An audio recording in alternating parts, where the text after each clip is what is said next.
Good morning. Welcome to our live webinar on making time for yourself and also nurturing your happier life. I'm so happy that you're here. I know whether you're a busy mom, a dedicated professional, someone seeking a little rejuvenation, this webinar is designed to help you prioritize your self-care and incorporate it in your daily life. Let's dive in and discover some powerful nurturing that you can do right now to make a happier life. Before we do, I just want to take a quick moment to introduce myself, just in case we've not met before. Hello, my name's Leslie Arkillian. I'm a lot of things like you. I am a mother, I'm an army wife, I'm a creative, I'm a portrait photographer, and just recently, I jumped into the realm of identity coaching for moms. But most days, I just go by the title Liam's mom, and I bet you can relate to that. But mostly, I am just really passionate about empowering moms like you to rediscover their purpose, unlock their potential, and live a life of true fulfillment. So let's dig in. Today, we're going to explore the importance of self-care, its incredible benefits, and practical tips for integrating it into our lives. Before we delve into the depths, let's take a moment to understand what self-care truly means. Self-care is the intentional act of taking care of your physical, mental, and emotional well-being. And how well as moms do we actually do this? It's about nourishing your mind, body, and soul so that you can thrive and find balance or close to balance in all areas of your life. Self-care has the power to transform our lives in profound ways. By taking the time to prioritize our own well-being, we can experience a range of benefits that positively impact our overall quality of life. And let's explore a few of those benefits, shall we? Let's go. So, first and foremost, self-care promotes our mental and emotional well-being. When we invest in self-care, we give ourselves the opportunity to recharge and rejuvenate, which reduces our stress levels.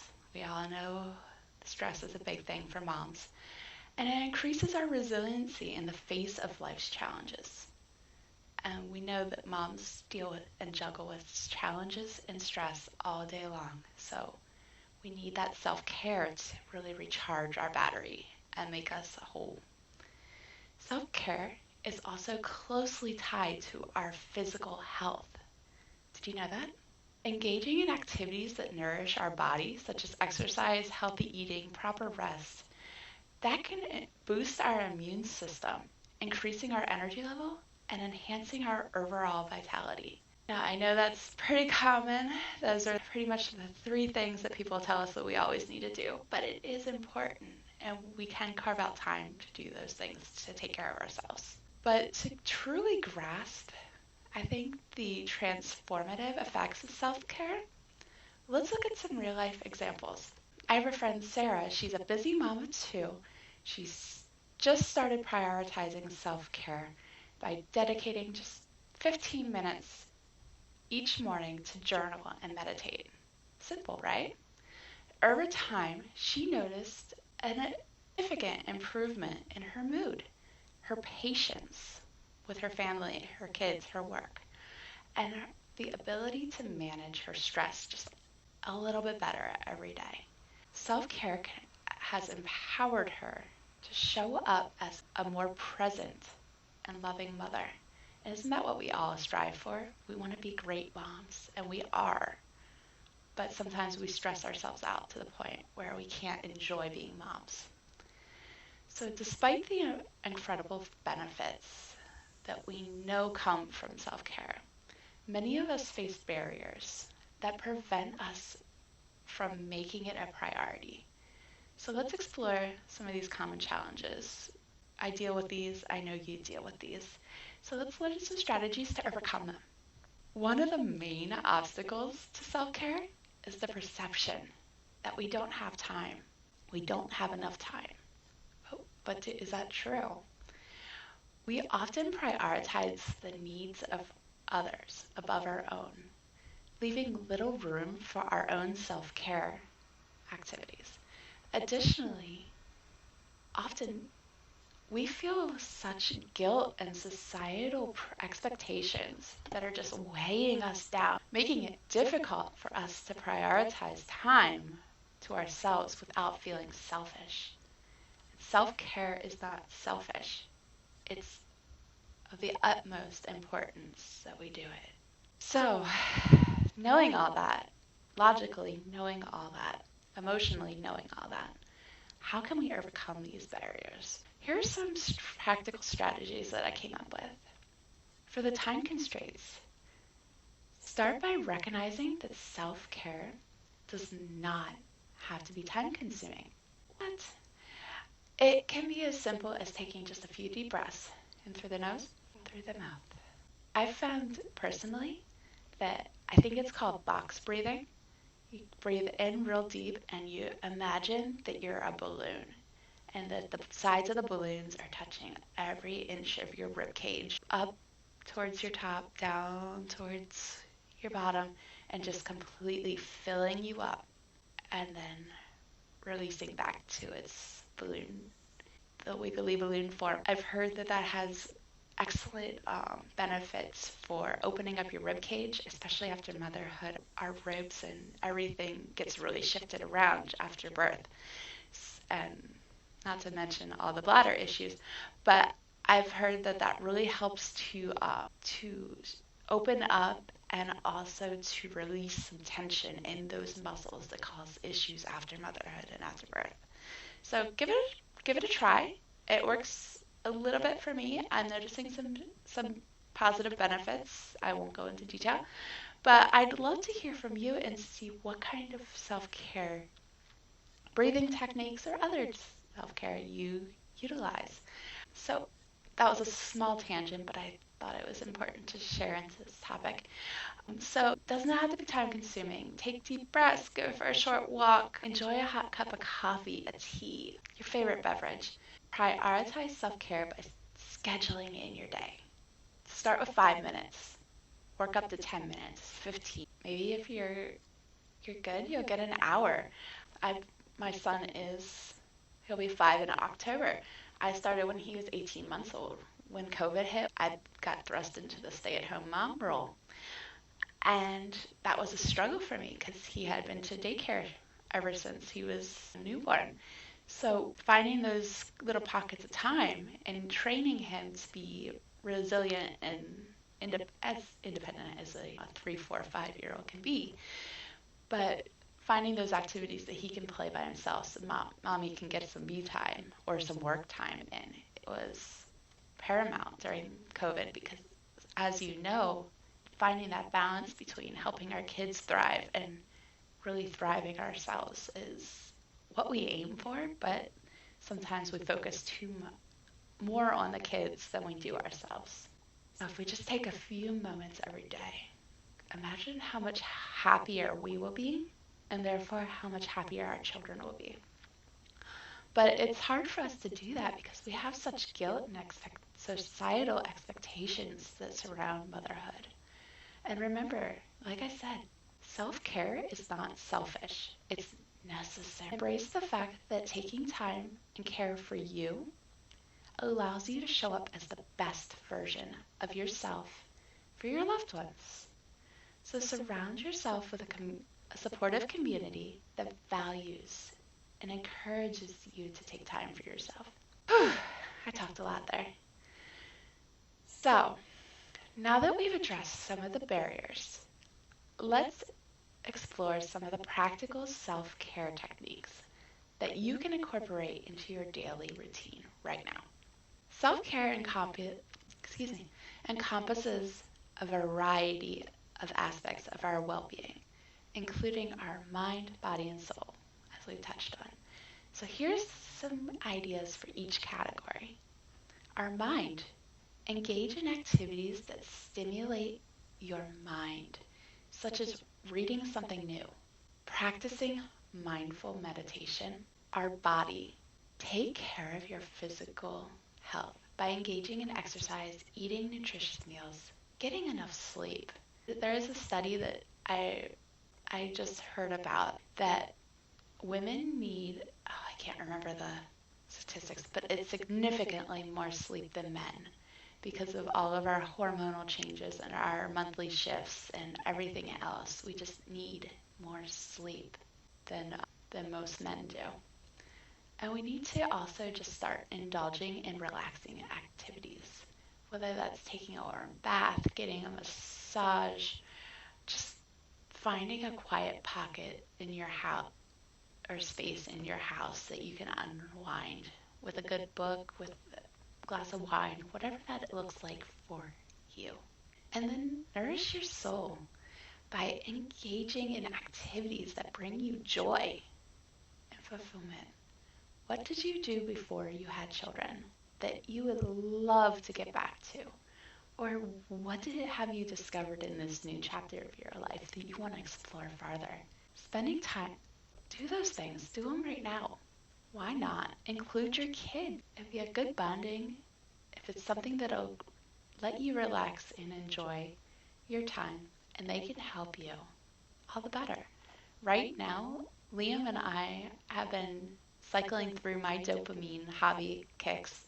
We've been making earrings. We've been making felt flowers. He wanted to try and do pop-up cards for a little bit. That didn't last very long.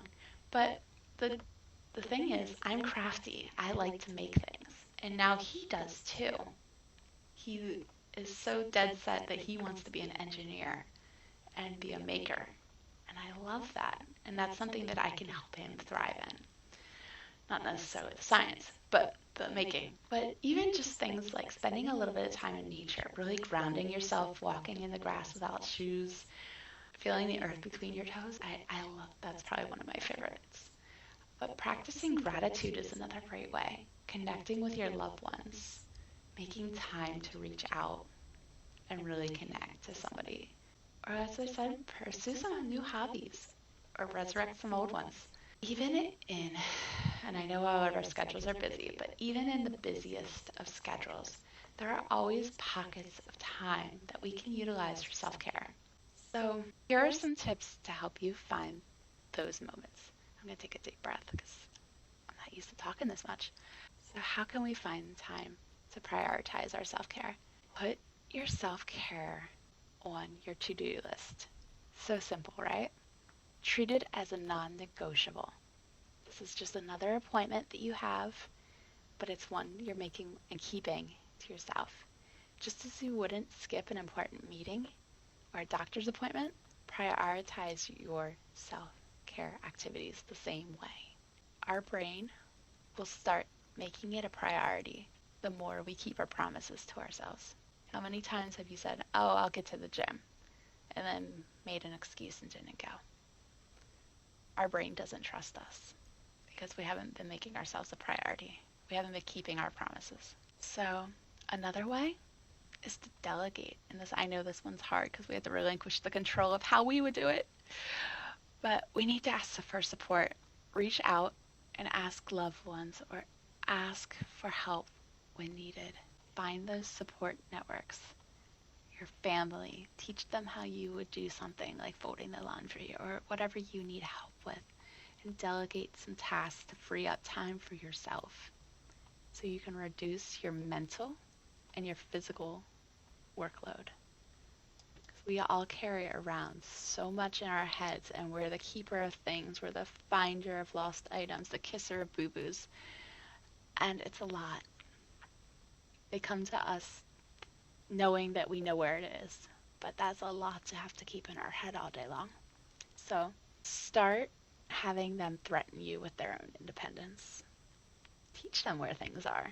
Show them how to make their food in their microwave. Liam's learning how to use the microwave, and he's doing so well. He can, with some supervision, he can do most of his own microwaving. Or he'll just come up and ask me what the numbers are. For a pancake, we figured out it is about 30 seconds, so 3 zeros start. And he can do that. That is a completely appropriate skill for him to have. And one that a lot of teenage moms say that their kids don't do. So I'm so proud of him that I'm able to let him have that little bit of independence. And it frees up just that little bit of time where I don't physically have to go get the plate, go get the pancake, go put it in the microwave, get the syrup, and give it to him.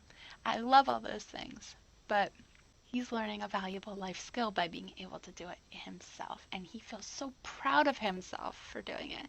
So I think as moms, we need to stop enabling and doing everything for our kids. Every little thing. And let them try.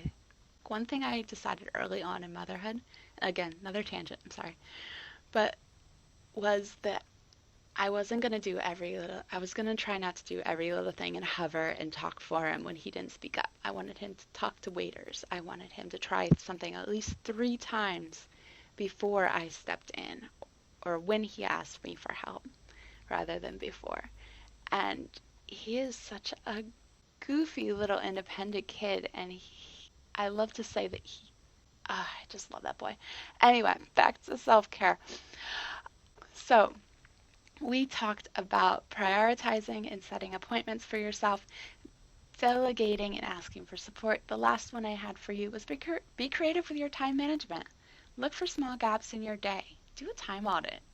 They're boring and I don't like doing them either, but they do really help to find the gaps in your day during nap time if you have one. Liam gave that up at 18 months, unfortunately. During your commute, listen to an Audible book. I love doing that when I used to drive in and out of my corporate office. Or even when you're waiting in line, just take some deep breaths. Pick out look at something on you, look at something on your phone, read it, listen to a YouTube video, do a meditation. There's so many great meditation apps now. Utilize these small moments for self-care activities like I just said, deep breathing, listening to calming music, or practicing your affirmations. Again, deep breath. Now, my glasses are fogging up. Ugh, it is humid today. But now it's time for us to address your questions and concerns. So feel free to submit your questions down below in the chat, and we'll do our best to provide you some valuable guidance and insight. Remember, self-care is not a luxury, it's a necessity for living a joyful and fulfilled life. By making time for your own self-care, we invest in our well-being, enhance our ability to show up as the best versions of ourselves in all aspects. And remember, self-care looks different for everybody. So what resonates with you might not resonate with somebody else. So find what does spark joy for you and make it a priority. Embrace self-care as an essential part of your life and create a self-care routine that brings you peace, happiness, and resilience. I want to thank you all for joining me today. I hope this webinar has been a little bit inspiring, maybe a little bit goofy, probably a little bit of both. But I hope it motivates you to embark on your own journey of self-care and prioritize your well-being. So that is all I have for you today. Thank you for coming. I hope this webinar has helped you in some way. I would love to hear your insights in the chat box or DM me. If you want to hear any more about the coaching program, also just shoot me a message. I'd love to chat with you and jump on a call. But otherwise, I just hope that you utilize one of the tips in this webinar and really start prioritizing yourself today, because that's all we have. Tomorrow's not promised, but we can start today, and we can start small. Small steps lead to significant change. So with that, I hope that you have a wonderful day, and remember to nurture yourself a little bit today. All right, bye.